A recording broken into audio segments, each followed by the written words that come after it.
You find yourself in a dim, low-ceilinged alehouse, the most common drinking establishment in this period. Don't picture a modern bar or a shining tavern with swinging doors. The medieval alehouse was more like someone's kitchen, because in many cases that's exactly what it was. Often run by widows or married women out of their homes, alehouses sold home-brewed ale, thick, warm, and uncarbonated, to neighbors and travelers alike. The walls are timber, the floor packed dirt. A fire glows weakly in the hearth. Cracked clay cups are passed around, and conversation rolls over the room like smoke.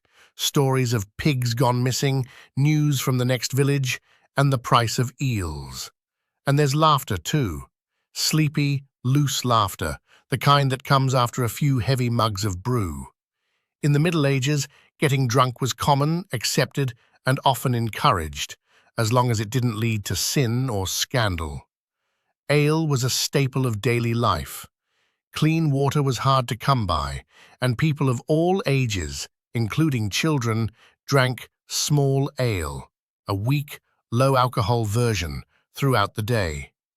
But in the evenings, particularly during feast days or market festivals, stronger batches came out. Here's where it gets interesting. You're not drinking cocktails or craft beer. You're probably drinking ale, not beer, which wouldn't become common in England until hops arrived from the Low Countries in the late Middle Ages.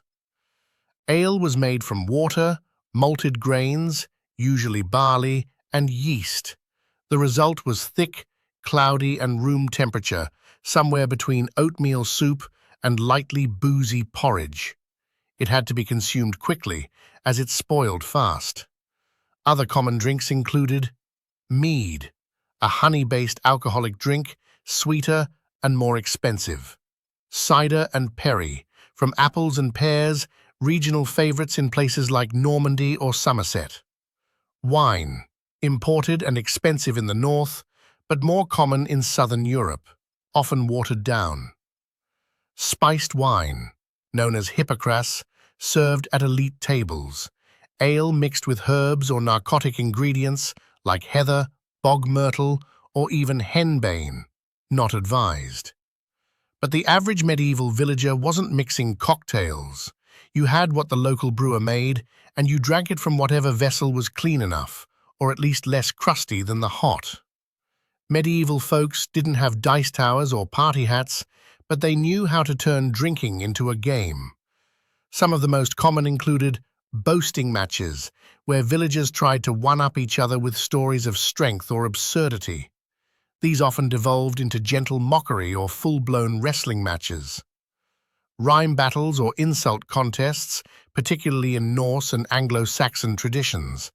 These were poetic, often clever, and sometimes very personal. Drinking the round, where each person had to drink in turn from the same